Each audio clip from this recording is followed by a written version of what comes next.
Red Bull got sued for its slogan, Red Bull gives you wings, and actually settled the lawsuit for $13 million. Red Bull's slogan, Red Bull gives you wings, was accused of false advertising for making representations to consumers that Red Bull's blend of ingredients, that is caffeine, glucose, taurine, and water, are of a superior nature and that they could improve a consumer's physiological and mental performance. Red Bull, which is dubbed a functional carbonated beverage, is also marketed as an energy drink that could vitalize the body and the mind. The company, in its advertising and marketing of Red Bull as being of a superior nature, has backed its representations on scientific research and studies, claiming that Red Bull increased concentration and reaction speed. They also claim that it makes you feel more energetic, that it also improves your overall well-being, stimulates metabolism, and increases performance, including athletic performance. Now, given the superior nature of Red Bull, that justified selling the energy drink at a premium price. However, upon investigations, there was no reliable scientific research or studies that supported Red Bull's claims that its energy drink is more superior or offered more benefits to a consumer more than a mere cup of coffee. This is because both of the energy drinks contained caffeine, which is a stimulant, and the only difference would be the amount of caffeine in each drink. And coffee, which is much more cheaper than Red Bull, put Red Bull to shame as it contained more caffeine than Red Bull, and so did other energy drinks such as Monster and a caffeine pill called No Dose Tablet. The lawsuit claimed that Red Bull had engaged in an aggressive marketing campaign through systemic dissemination of false and misleading information via print media, including sponsoring sports events such as Formula One, snowboarding, and including its own sport flag tag, where contestants created their own flying machine and tried to fly it off with a branded message, Red Bull gives you wings. This aggressive marketing was solely to influence consumers to purchase this energy drink over other alternative sources of energy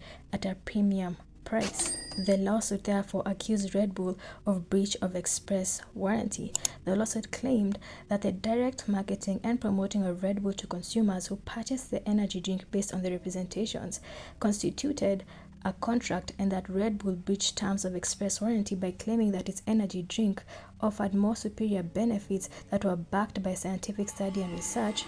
despite the fact that there was little evidence to support this claim, and also the fact that Red Bull did not perform as promised. The lawsuit also claimed that Red Bull could not rely on the defense of puffery, which is a marketing tactic that is not based on science, it's just mere opinion, where a product owner or service provider will exaggerate their products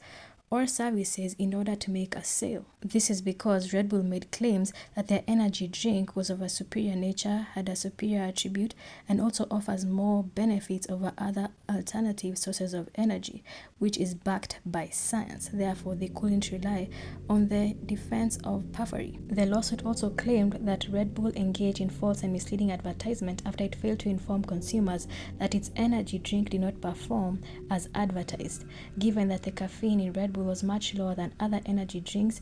and also coffee, yet Red Bull was being sold at a substantially higher price than other energy drinks. The lawsuit claimed that consumers relied on the superior nature representation of Red Bull in purchasing the drink, and that if they knew that there was no scientific study that backed its superior nature claims, they would not have purchased the drink at a premium price over other lower price caffeinated drinks that offered the same or better results than Red Bull. The lawsuit therefore accused Red Bull of unjust enrichment by reaping profits at the expense of their loyal consumers. Lastly, Red Bull's advertising and marketing of its energy drink as unique and superior to justify its premium prices over other alternative sources of energy, such as coffee, was not only unfair but a deceptive business practice, in that it offended public policy, it was unethical and oppressive, and it actually caused damage to consumers because consumers relied on these representations that influenced their purchasing decision, in which they paid a premium for this energy drink over other alternative sources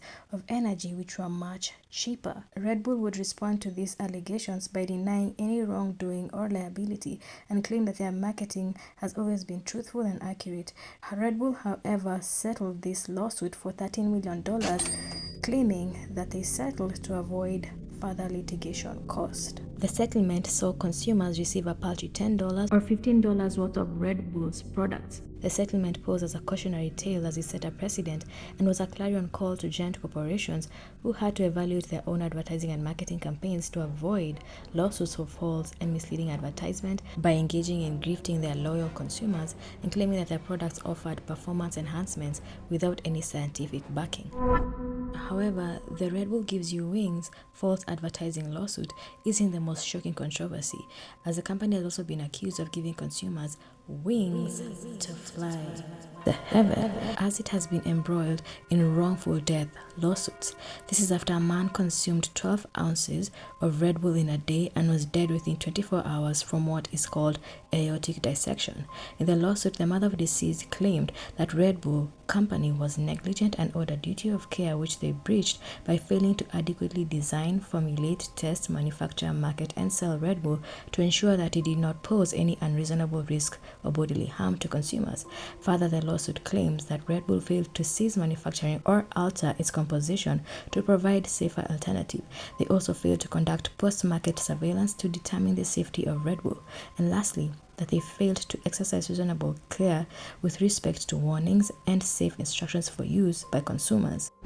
The lawsuit also further alleged that Red Bull failed to adequately warn its consumers of the potential risks and significant side effects when the drink was consumed in the intended manner. Such risks include the aortic dissection, cardiovascular problems, and even hypertension. The lawsuit asserted that the failure to warn of the adverse health risks constituted false advertising, as the failure to warn resulted in serious health harm, including death. And therefore, the mother of the deceased sought to have Red Bull to be found strictly liable. This is because the energy drink was not as safe as it was expected to perform when it was drunk orally or in an intended or reasonably foreseeable way. Red Bull will also be accused of fraud by concealing material facts to consumers who believe that the energy drink posed no greater risk to the health of those who consumed it than it did in natural supplements with similar ingredients. Further, that the concealment and suppression of these material facts was being used to induce consumers to purchase these energy drinks, to which the serious and adverse health effects outweighed the benefits of increased energy and performance of the energy drink.